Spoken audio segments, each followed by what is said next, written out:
for most of these things, the notes that I gave to you, I'll give credit to where credit's due. This is a great little website that I frequent. It's actually called Tuts Plus, but they do different tutorials for Photoshop, and this is one specifically where they cover the brush tool, the Photoshop brush tools. And so the notes that I gave you, it was so thorough, I wasn't going to type out anything myself. So everything that they cover on here is I'm going to try to cover, at least demonstrate for you on here. They constantly have something on this website as far as just different tutorials? Yeah, different tutorials. Some of them are free and some of them you have to subscribe to. But the free ones, you can learn a lot from. I think I've subscribed to it just once just to see what it was like, and the free ones are really, really good. Sufficient, yeah. Especially these. This just kind of gives you the basics of using the software. The premium tutorials, those go into in-depth, and they give you files and they give you access to different things. If you just want to know the basics, great little thing to go over from there. And so that's kind of where I got your notes from. So I'll jump into Photoshop, and I'll just start off by making a new document. That way we can access our brushes. Whatever default comes up, we'll keep it at this. All right, so you know the brush tool looks like this. Right. Some of the things I'm going to cover are going to be kind of basic too. And there's also a bunch of different types of brush tools you can choose from. I'll demonstrate a little bit about the mixer brush. This is a new one, the CS5.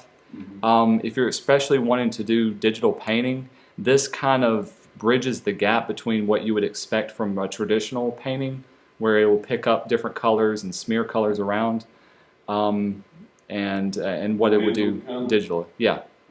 So that's the mixer brush. And I'll go over a little bit about the art history brush and how you can kind of fake digital paintings using that. So I'll just choose the brush tool. You know, when you choose the brush tool, all your options are up here at the top. Right. And there are different types. You can see I've got a really funky splatter kind of brush. But you hit the drop-down menu, and you've got these different ones to choose from. And these are just kind of your default sized brushes. You adjust the size of it from here, and the hardness has to do with how hard or soft an edge is. So if it's really hard, it'll look like that, and it's really soft, bring your hardness down to 0, and you got a soft edge brush working from there. Heidi, come on in. Sorry. You're late to the free workshop. Here's notes, yeah. So. Oh yeah. All right. I'm just getting started, kind of going over for those who've never used the brush tool again. The main thing to pay attention with these is just kind of knowing what you can do with some of the presets and some of the options at the top, and also what you can do to define and change up your brushes. And we'll do that by opening up the brush panel. And if you never see it, you can go to Window, choose Brush, and it's usually this over here. At first, this is very, very intimidating, but once you jump into it and understand some of the things you can do to a brush, it becomes really, really cool, especially if you want to do digital illustration and different painting type techniques working with that. Another thing I'm going to be using is my digital drawing pad, my little stylus here. I don't require students to get it, but I always say, like, this is a wonderful Christmas present to get. The type I have is from a company called, it's either Wacom or Wacom. I've heard it pronounced both ways. Yeah. But their cheapest model, the type I got, you can get it for $80. You can get them even cheaper, around $50 on Amazon. And essentially all it is just a digital pen that it recognizes not only where your pen is on there, but also the amount of pressure that you're pushing down on it. And that will be able to change it up. And it's got some buttons on it and little different extra things. But if you're used to just doing regular drawing, this is fantastic to be able to do. One downside of using these type of drawing pads is if you're used to looking at what you're drawing, you got your hand-eye coordination, exactly what you see. Well, your eyes are going to be on the screen and your hand's going to be down here. So they had that option, but it's $2,000. Yeah, it is. What's that called? Yeah, the Cintiq. $2,000? Yeah. Oh wow. Let's hear. It's like its own computer in itself. Yeah. It's awesome. $2,500. Is that the brand that you have there? No, not the. Well, it's the Wacom, but this is their particular model. I guess you could say. They have some really cool videos. Like you can spin it around and take it out. Look, see? It's completely customizable. And so cool. Let's see. Yeah, you draw right on the screen. So the screen is touch sensitive, and it's like digital drawing, digital painting. Yeah. So.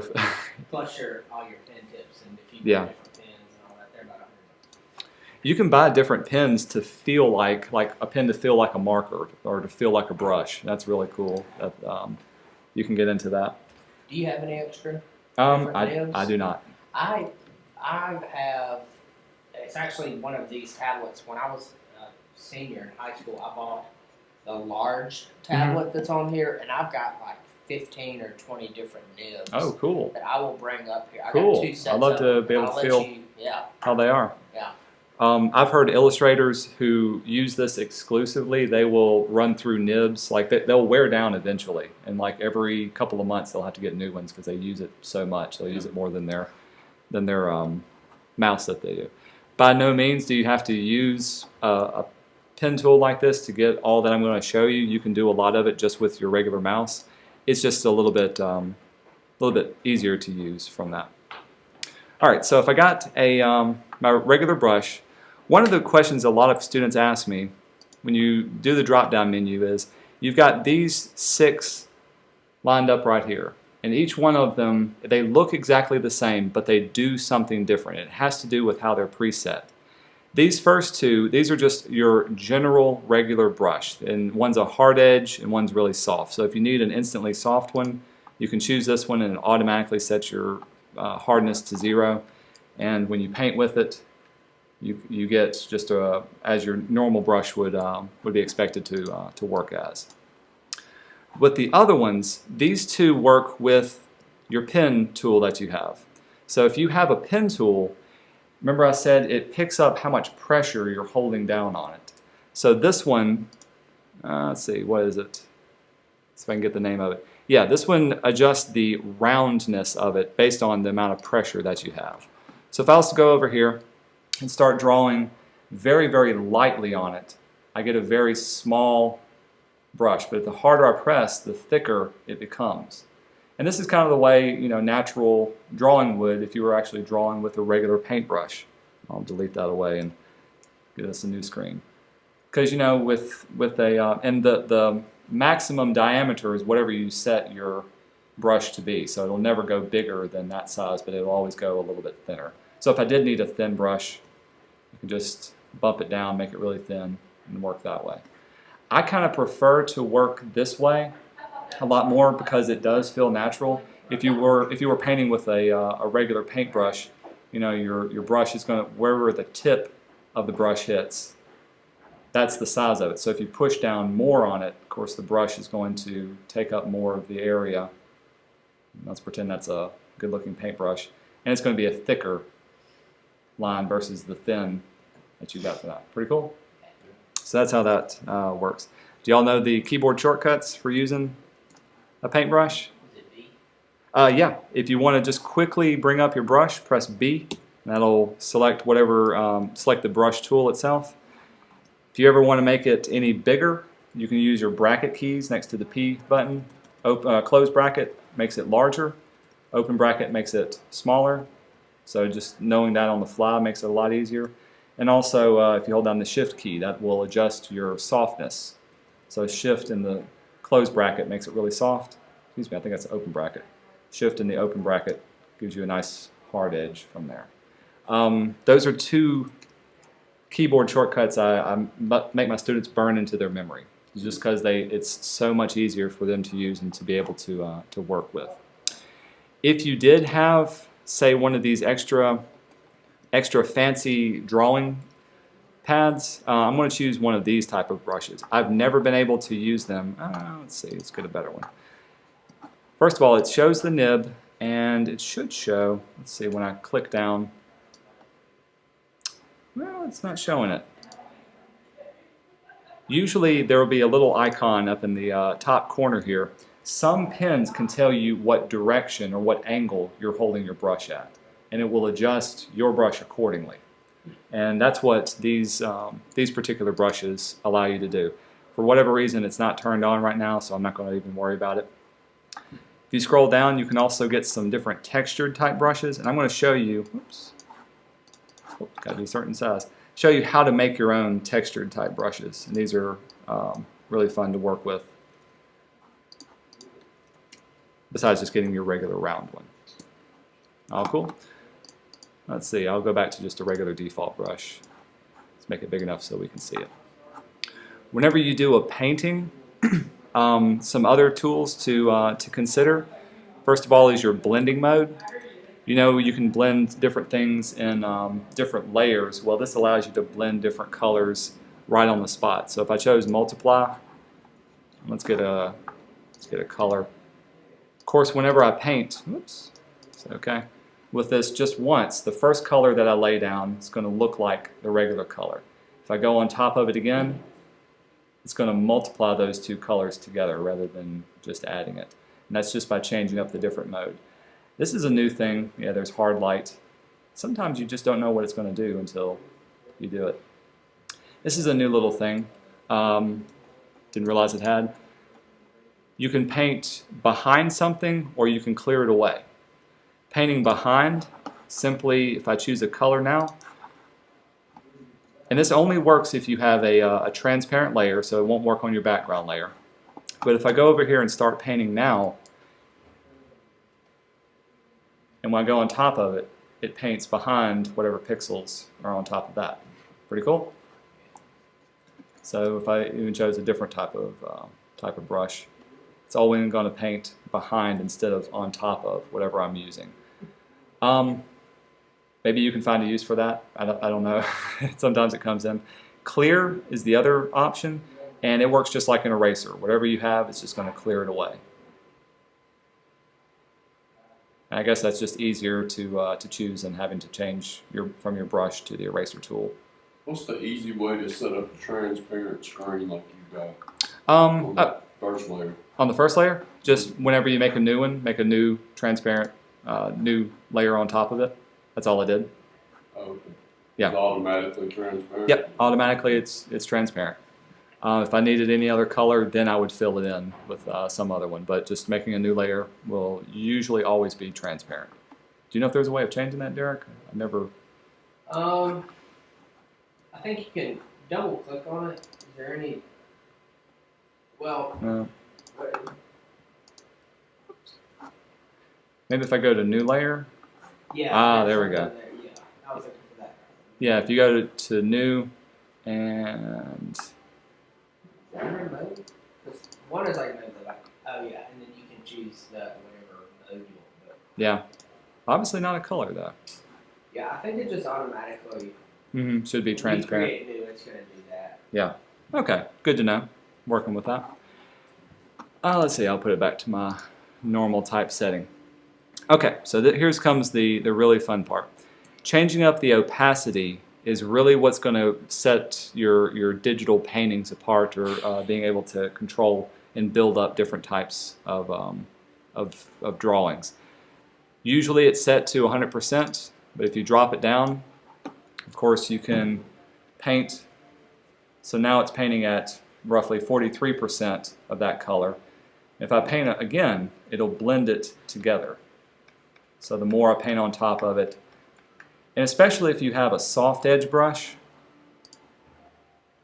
let's just use this one, it tends to look a lot like a watercolor. So you know, with watercolor you lay down one wash, you let it dry, and you go back on top of it, and it'll kind of build up that way. So this is just a great way of blending two or more colors, or blending whatever you're working with together as well. And that's the opacity. If you didn't know, you can click on the name opacity. Instead of clicking on this right here and getting the slider, click on the name, you can adjust that as well. I found that out last semester. I've been using it the whole time. The flow is a little bit different from opacity. So I'm going to use just my mouse. Right now I've got my flow at 100%. Let's delete that away. And if I was to click and drag over it, I just get 100%. And I'm holding down my mouse, and it's just adding on to it. If I was to drop my flow down, let's make it something really small, like 5 or 10%, right about there.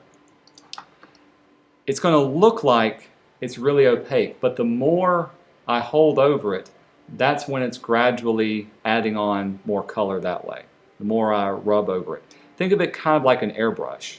You know, the longer you hold an airbrush down over a certain spot, the more it's going to build up. And this is just controlling the amount that's coming through.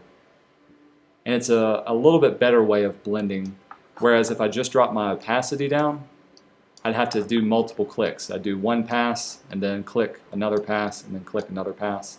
This way, in one click, I can build everything up really quickly. All cool? And you can work both of those together as well. These other little icons, these are new to, I think CS4 was the first to bring these out. These also control the pressure sensitivity of your pen that you're using. This one in particular controls the opacity. So when I have it clicked and I use my fancy pen, the harder I hold my brush, or the softer, it's really opaque. The harder I do it, the more opaque it becomes. So I can start off really, really light and gradually get darker just by drawing a harder line from there. And this is great for touching up different photos if you want one area to be really, really light and then to really add punch to another specific area.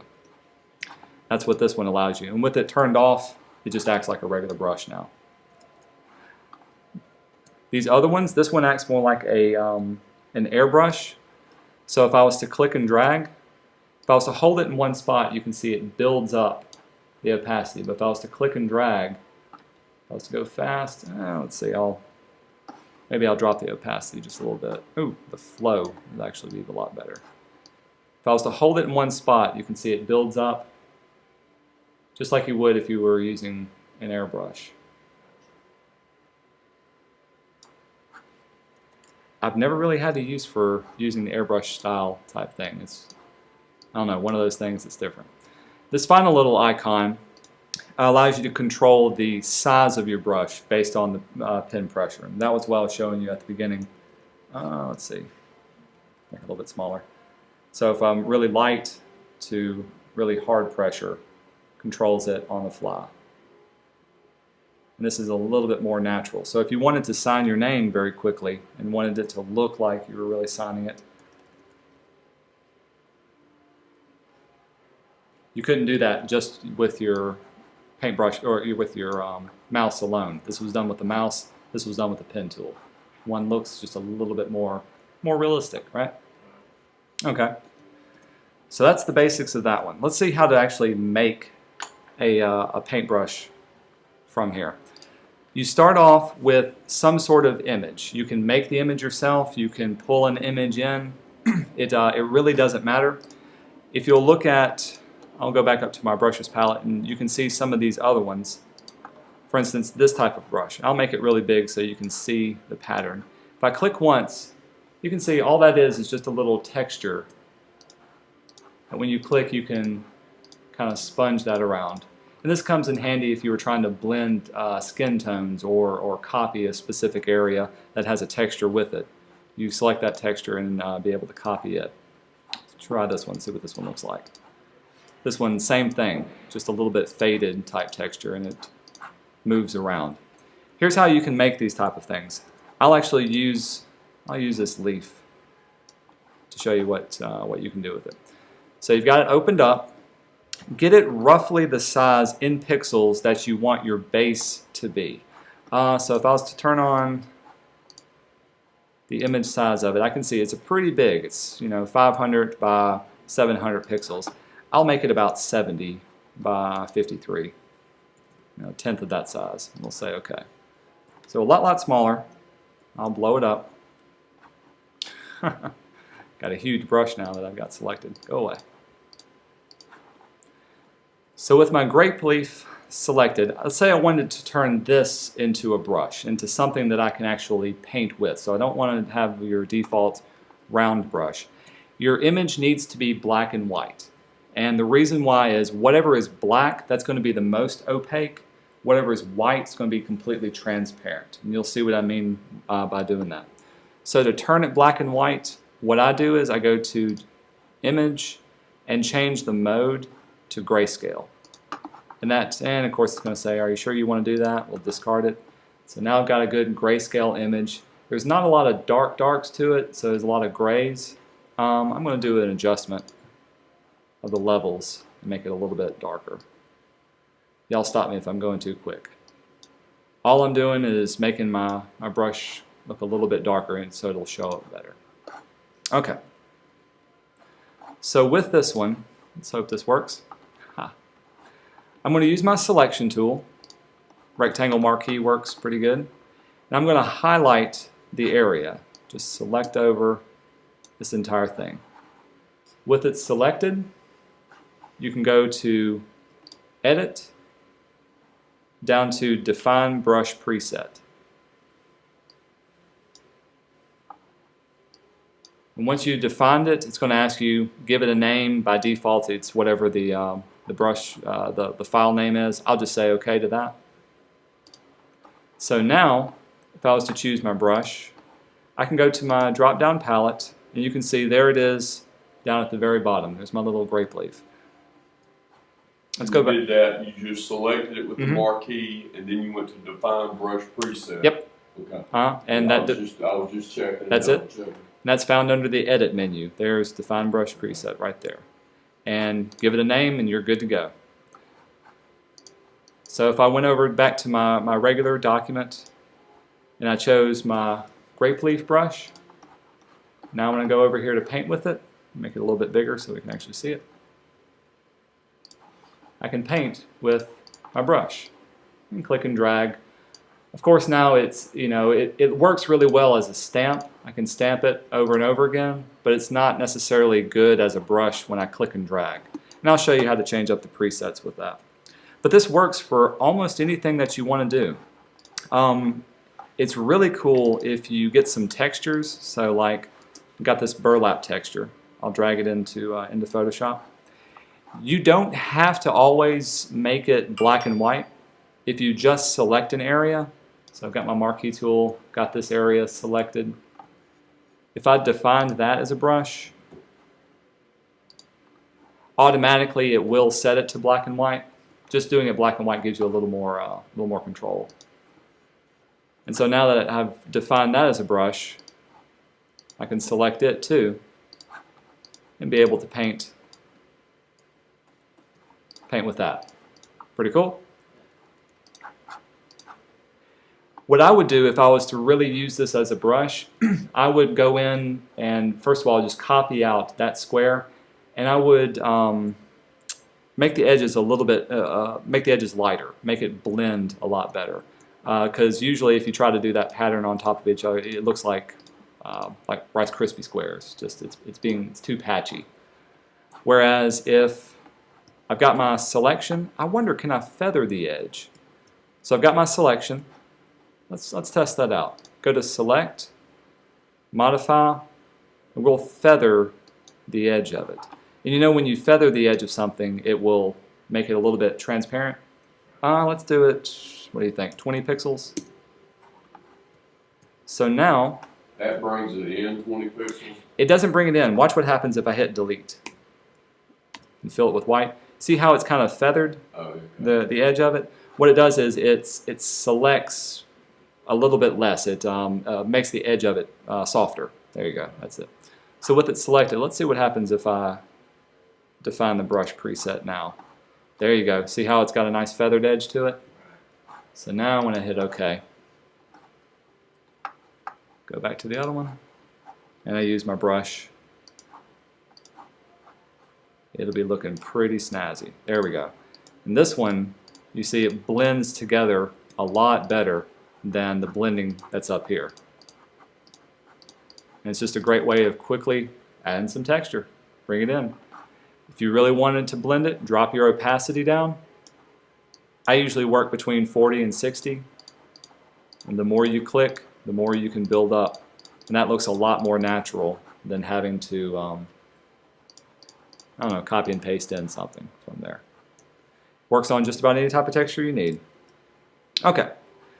So once I've got a pattern selected or created, I'll go back to my leaf that I created. What can we do with it? How can we make this look a little bit better than if I wanted to click and drag? Let's say I wanted to make a whole variety of leaves to work with. This is where your brush presets come in. And to open your brush presets palette, if you don't see it over here on the side, is it that one? No, that's your brushes. Yeah, there you go. It is. This other one gives you just all your brushes. We want just the brushes palette, not the presets. Excuse me about that. Of course, you can choose the brushes that you have. And down here, you can change up not just the size of it, but also, if it was a round brush, the amount of roundness that's to it. So if you wanted to have more of a calligraphic type brush, and set it at a certain angle. See if this will, there we go. See how it flattened out my brush? This works really well if you have just a regular round brush. Let's see what happens. There we go. So it looks like this. Now I can paint calligraphy type lines and change up the angle of it from here. Pretty cool. All of this is under the brush dynamics from that. Let's go back and choose my other brush. Oh, did I lose it?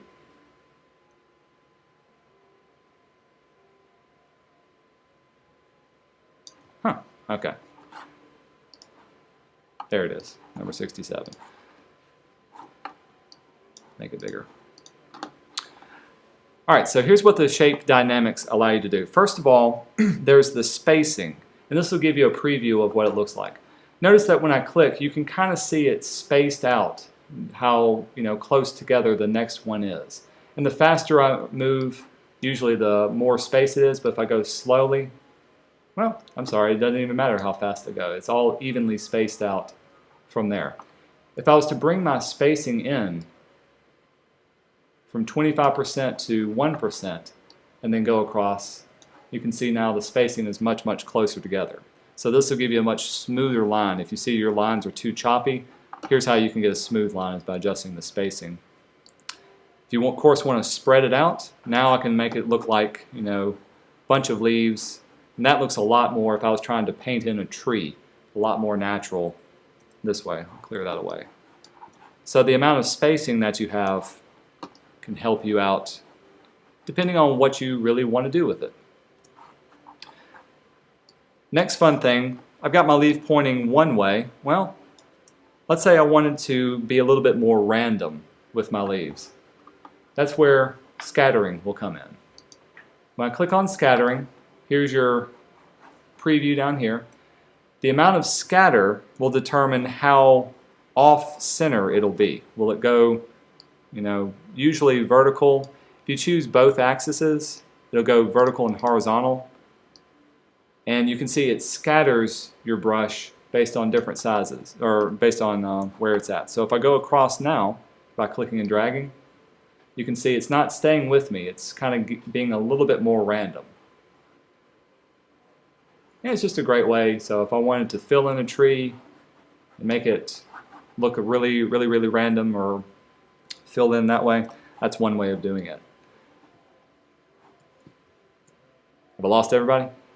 We're good? Okay. Let's see. There are some things you can control on it. Let's see. You can base this on your pen pressure, on if you have different things called the stylus wheel. I rarely get into that. The count is the amount of scattering that you get. Right now it's just set to 1. If I bump it up, it'll do 2 different brushes, or 3, or 4. So if I want more on there, I adjust the count amount, and now I can get a bunch of different leaves very, very quickly. That's all in one brush stroke. Whereas if the count was very low, in one brush stroke, I'm just getting just a few of them. Let's bump it up really high and see how dense we can get this. Will it still, I'm sorry. Mm-hmm. Yeah. Will it still, if you change the angle like you were doing a while ago, will it still multiply them the same way? Yes. Okay, I was just curious. Yep. Sorry. So like, Right here, is this what you Right. mean? Yeah, it'll all be roughly the same angle. Okay. So it'll look like that to be able to do that.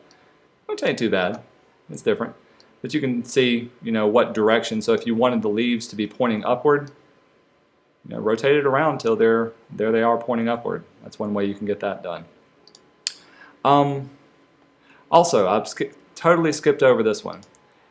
The angle and shape, that's under the brush tips. Shape dynamics, this is where you can get a lot of different controls of the size of what you're working on. I'm going to turn off scatter for now. So right now, if I wanted my size to be all the same, my size jitter is set to 0.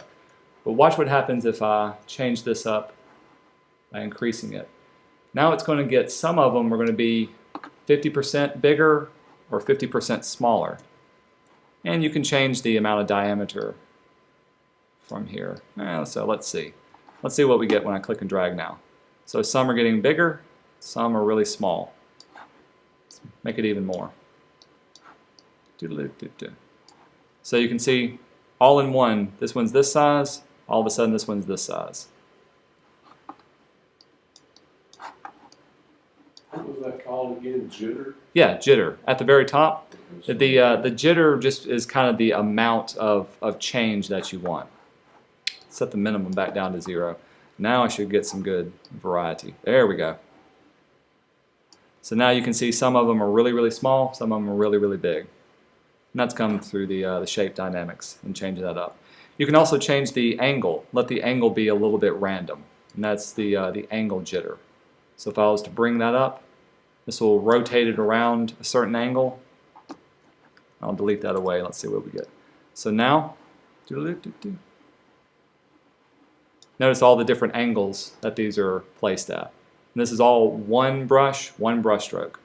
Very, very quickly. This would take you forever to do if you had to do it in Illustrator, if you had to make a new brush each time or had to rotate these around. Oh my goodness, that would be horrible. But pretty cool, really cool.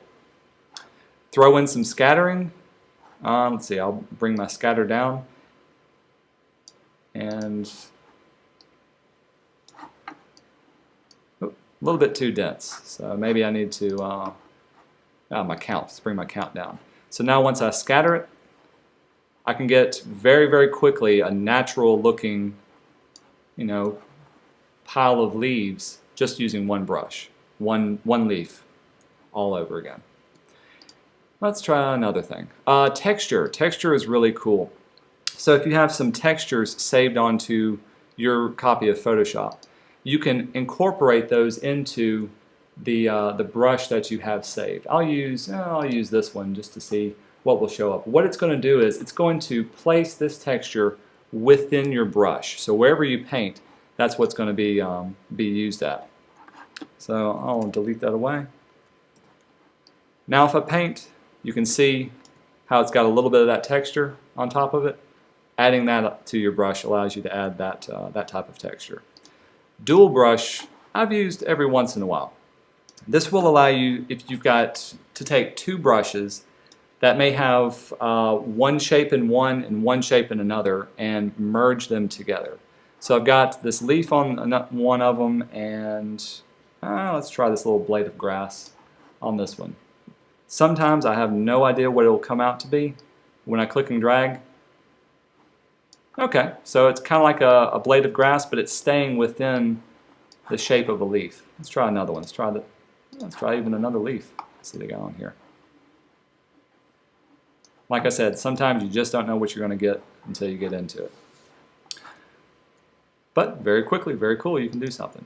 Here's the most fun part. It's changing up the color dynamics of it. I'll set my opacity back up to 100%. I'm going to choose another color. I'll choose red. So if I was just using this as a regular brush, I'll turn off shape. Yeah, we'll keep the spacing pretty good. Just as a regular brush, painting with red, this is what I get. Nothing fancy about that. Change up your color dynamics.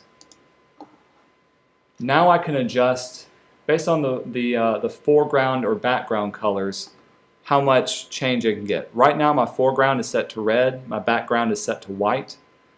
And so I can get it to be different shades or tints of red. So now when I click, well, let's do it a little bit more so we can see it.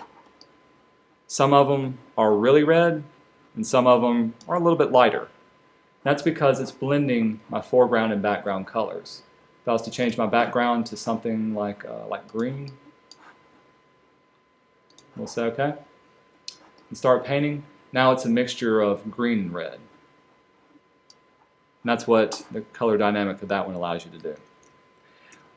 One that I usually use, foreground and background does come in handy. It's a quick way of doing it. I'll set this back to my default. Is just the hue and the saturation jitter. So if I wanted to paint an entire tree, of course I don't want all the leaves to look exactly the same. I want them to be, maybe some will be slightly off color, and some will be a little more saturated or less saturated, or some will be brighter or darker. And that's where these controls come in. And the purity, you can work around that. But now, they're all red, but they're all slightly different. So now I've got a variety of different red colors. We'll change the saturation and the hue a little bit more. So now I can get very, very different colors all in one click and stroke as well. Pretty cool. So you can stay within a certain family of colors or completely change it out from there. Let's delete that away. Transfer. I have forgotten what transfer does. Are you aware of that or know anything? Okay, I'm going to skip over it. And same way for brush pose. I want to say this is new to CS6. I've never... Maybe it has something to do with the digital drawing pad. Hate to just kind of leave y'all hanging on that one. But I've never used brush pose or transfer. Y'all play around with it and y'all let me know what you come up with. Some of these other ones is adding the amount of noise or wet edges. These are just kind of fun little things. So if I turned on noise, you can see it gives it a very, very rough, kind of noisy edge to it. It's not a smooth gradation. If I turn on wet edges, it looks like it's kind of watercolory. You can see how the edges of them look like it's... yeah, I know. It's a great way of doing a neon sign. I've done that several times. The thing is, when you paint on top of it, it looks like this. It blends together that way. I mean, you can do that and just erase or add a little bit of white. Yep. Like right in the center of it. highlights, Yep, yep. To highlight it out, that would be really good. But that's just what wet edges is allowing you to do. It's turning the edges of it into almost a thing.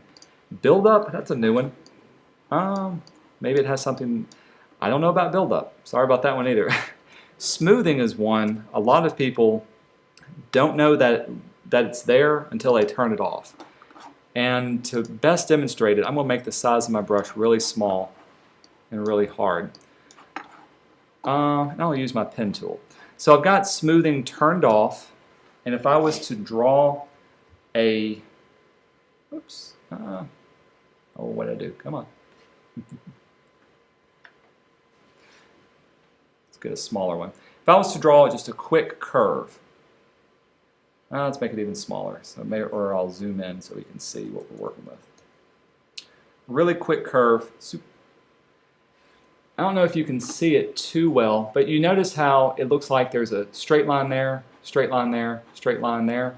Right. It's a bunch of straight little lines, and the quicker I go, usually the straighter those lines are. See if I can do one really, really quick. Yeah, you can really see it right there, how it's all straight lines. If I turn smoothing on and I try to do the same thing, it keeps the edges very, very smooth. So now I don't have those little straight edges right there. The computer is interpreting it to be one smooth, continuous line. It's like it's connecting the dots. Exactly, yeah. Really, that's what Photoshop is doing. It's saying your cursor was here, and then a half a second later it was right here, and so it connects the dots.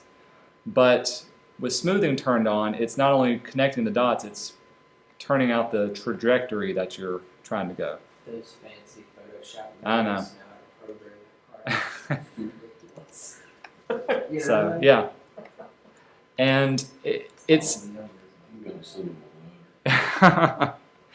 This is one. It's a small nitpicking detail, and if you never had it turned on, you would never know the difference. In many cases, I had to zoom in to show you exactly, but that's what it's allowing you to do, is just giving you a much smoother edge to work with. Okay, so what can we do with this? Let's get real fancy. Oh, I'll even show you one more thing with the brushes. Those are just how to make the brushes, how to create the brushes.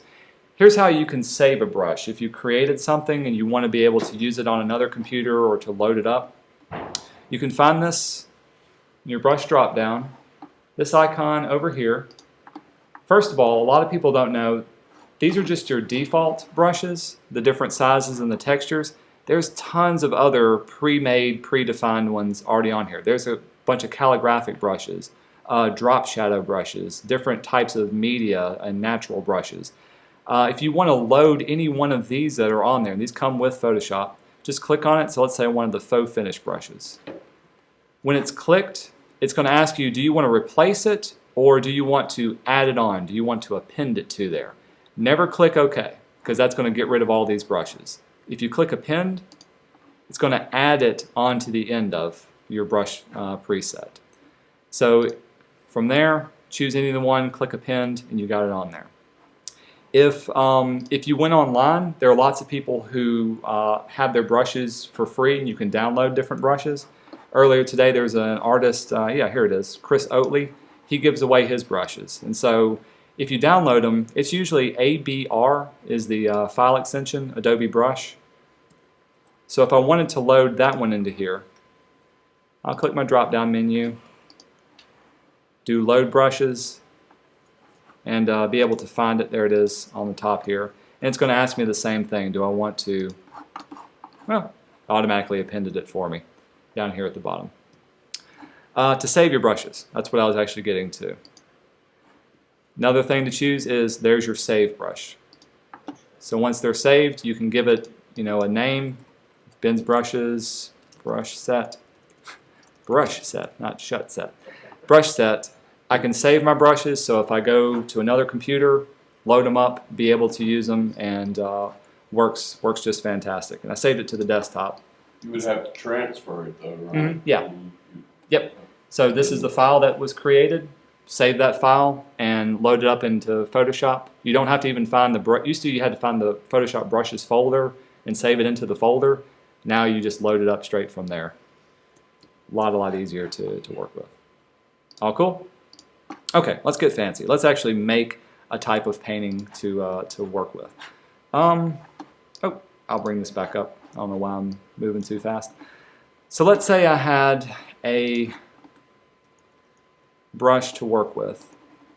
We'll lay down one thing of color, and I'll lay down another type of color off to the side. A new brush that Photoshop has is the Mixer brush tool. And this one works a little bit like the smudge tool in that you can move colors around and smear them, and a little bit like the brush tool in that you can actually lay some colors down, but when you do that, it will interact with whatever color you're painting with. So right now, and if you look at the very top, they've got some really fun presets to work with. The first one is it going to be a loaded brush? Is it going to have a color? So in this case, green when I paint, or is it going to be a clean brush and completely transparent? Right now, and these are the same thing.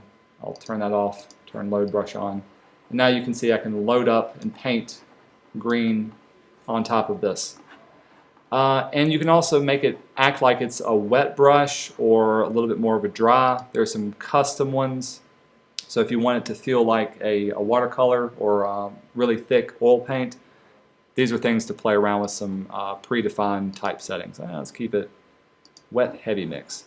And you can see it will adjust up the amount of mixing and loading. It's better to show you than to do this. So if I painted on top of this now, see I started, there we go, whatever I loaded up with, there we go. So I'm going to be painting green, and now I can blend in. So here's the white to red. It blends it together pretty closely. That's what you still have your color set at? Yep. Well, right now I set it to For whatever reason, it's green. It's not picking up green. Huh. Okay. Color mixer brush. I should have practiced this a little more when working with it. Basically, I use it to blend together two different colors. If I'm trying to do something to make it look painterly, I can click and drag through it, and it'll pick up a little bit of one color, so you can see it's got a little bit of green even when I paint on the red. But these two will blend those two together to be able to work with that. Have you ever used this, Derek, for anything? I haven't used that feature though. Okay. That is interesting for the blending, being able to blend the two colors. Yeah. Another fun one, and this is always fun, especially if you've got someone who's never used Photoshop before, is the art history brush. If you've got a regular picture, let's see, there we go. So can anybody name the actor? Castle. Yeah, Castle. So, I don't know his real name. yeah. Nathan something. Is it Nathan Hawke? Oh well. I don't know. So let's say I wanted to have his portrait look a little bit more like an actual oil painting or a digital painting in itself. One thing I could do is, of course, I can choose my brush tool, and I'm going to make a copy of his background, of that one. If you hold down your Option key, it'll toggle to your color picker, and you just pick whatever color is local in that area. So if I knew I wanted this to be one particular color, right about there is good, I can then paint in and then make multiple selections to it. And of course it's going to flatten it out, but it'll look a little bit like an oil painting. If I choose one of my textured brushes, Gradient mesh. yeah, a gradient mesh type thing would do it as well. But if I got a textured brush, now if I pick it up, now it blends a little bit better simply because it's got some dynamics to what I'm working with. Not 100%, but the more I work with it, right now it looks really, really ugly, but the more you work with it, it will turn into what looks like kind of an oil painting. Photoshop did one even better because they realized a lot of people were doing this, and so they created what's called the art history brush. The art history brush looks like this. It's different from the history brush. Don't get it confused. Art history brush, in this case, I can choose whatever brush I want, and I'm just going to keep it the default. And you can change up the style of it. Have y'all played with this ever before? Okay, if you've never done this, this is really, really cool. The style of it, you can see tight and short, dab, long, loose, and curl. When I run over an area of the picture, it's going to pick up that color and it's going to paint it in either long, loose, or short, curly, depending on the style that I chose. And very, very quickly, it's going to do the type of painting that I wanted it to do.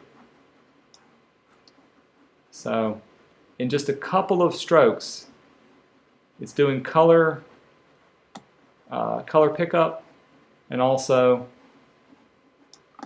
long strokes that way. So now you see it kind of looks like a painting, very, very abstract. Now, of course, it looks incredibly ugly. I wouldn't turn this in and it's like, oh, this is a beautiful masterpiece. But if you know your painting techniques, usually the background or anything you want to be of less important, you do that in large, less detail. So if I wanted to show where you adjusted the actual length of where was that again? That's it right up here, Okay, just under the style. Right now I had tight and long, so if I did tight and short and did the same thing, a little bit more impressionistic. a lot more impressionistic, yeah. So now I'm getting a lot more detail. You would want the detailed areas to have very, very short, and if I change the size of my brush, it'll also give it smaller details, more impressionistic type details. And this works with your history palette in that it remembers what the original looked like. So I haven't lost anything. You can always go back and redo it. But it's just kind of a fun, great way of, changing up your portrait. So if you need, I do this if I need just one more day with my students to do something in Photoshop or to paint around, have them take a picture of themselves, load it into Photoshop, and say, hey, here's the art history brush, go to town. and they love it. They just, you know, get to change up. They'll go on Facebook and do get their other pictures as well.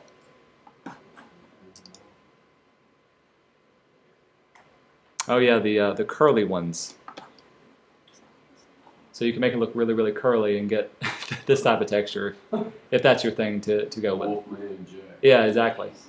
But when you do the background like this, you know, it looks like a Van Gogh type painting.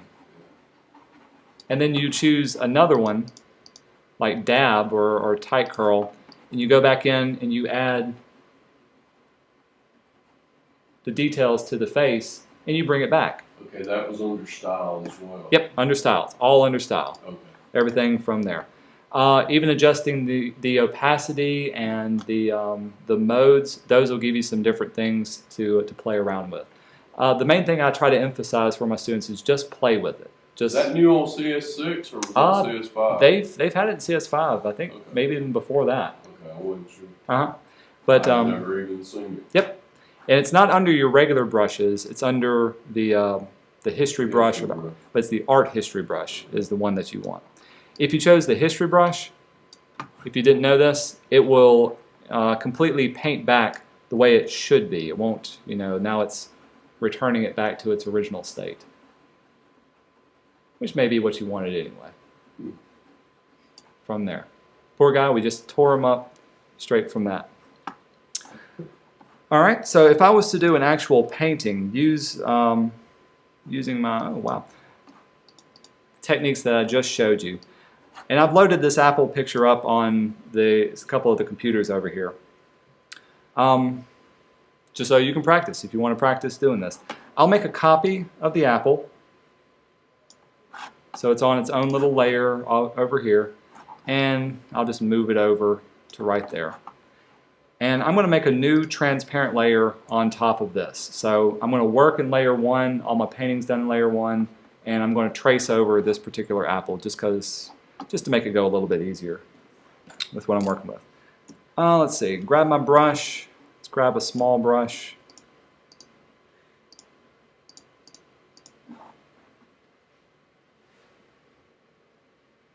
I would paint, just give me an outline to work with.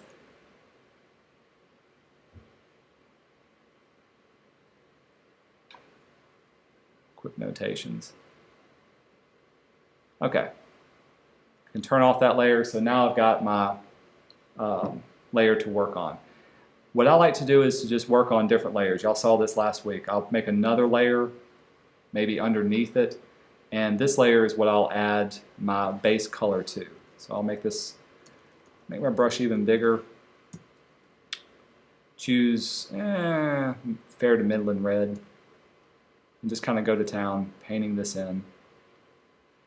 Just a solid color for now. Not going to worry about the edges being... A lot of people like for it to look really realistic, and some want it to look more painterly. Personally, I think if it's a digital medium, it shouldn't look like a regular painting. Just let it look like the medium that it's supposed to be anyway. Kind of like how early photographers tried to mar their photographs to make them look like paintings. A lot of digital photographers try to change up their digital paintings to look like regular paintings. Okay, so I've got just my basic colors down. I've got my flat colors right there. I'm going to make one more layer in between. Whoop. So there's that layer. Remember, hold down your Option key and turn that into a clipping mask. Anything I paint in here will only stay inside of this shape. So now if I choose my paintbrush, let's get a little bit darker. I'm going to drop my opacity down to about, we'll build it up around 30%. Now I can go in, and because I'm painting in 30%, you see it slowly builds up. It'll take several passes. Let's get even darker than that. Sometimes you just got to select it. And in a couple of passes, I can very quickly make something dark.